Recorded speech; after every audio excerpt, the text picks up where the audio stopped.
Bonjour chers téléspectateurs et internautes et bienvenue à la revue des titres de ce mercredi 5 mars 2025. Commençons avec La Nation qui placarde en manchette baromètre sur l'évolution des entreprises, des perspectives encourageantes pour 2025. Les détails retrouvables à la page 5 de cette parution. Le potentiel s'intéresse aux faits judiciaires et affiche en titre Hack Criette l'ESDAF et l'ancien assistant PRMP acquitté en appel. L'affaire de corruption sur la chaîne de la commande publique avait terni l'image de la haute autorité de l'audiovisuel et de la communication, alors présidée par Rémi Prosper Moretti. Des engins explosifs artisanaux ont été utilisés, provoquant une explosion qui a blessé plusieurs militaires. L'attaque a touché une section de FAP alors qu'elle circulait dans une zone sensible. Relatif au concours de recrutement de 1785 élèves agents de police au titre de l'année 2023, la phase sportive démarre ce vendredi.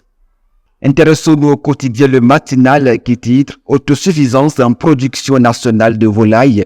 Le Bénin n'est pas prêt ». Le 1er janvier 2025, la mesure d'interdiction de l'importation de la volaille mais n'est pas encore appliquée par le gouvernement. Un moratoire a été accordé selon son porte-parole Wilfried Lien-Roubedi, pour régler le problème de l'insuffisance de la production nationale.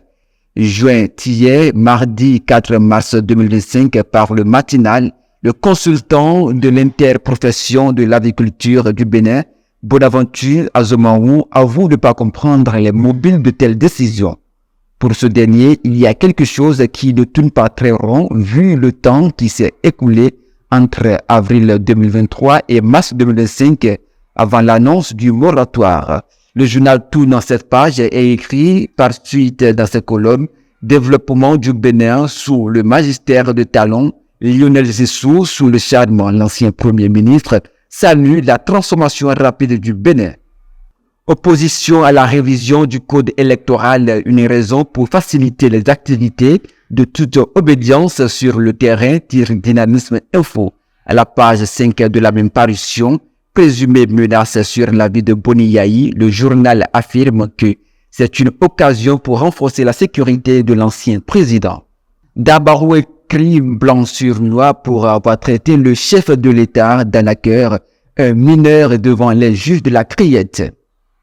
Le leader du jour pour boucler cette revue mentionne dans ses colonnes reçues en audience par le président de l'Assemblée nationale, Kora Bagidi, parle de ses ambitions pour le CIS avec le président Louis Vlavono.